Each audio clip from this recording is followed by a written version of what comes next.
मुख्यमंत्र्यांना सांगतो, 50 वर्षामध्ये कोकणातला आंबा उत्पादक शेतकरी पहिल्यांदा काहीतरी सरकारकडे मागायला लागलाय.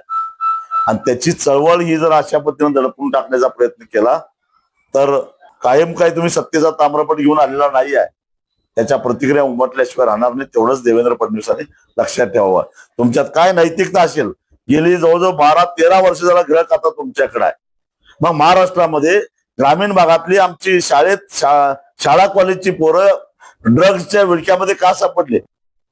उडता पंजाब अशी अवस्था महाराष्ट्राची व्हायला लागलेली आहे. यासाठी तुम्ही काय करतो तो गाजवलं.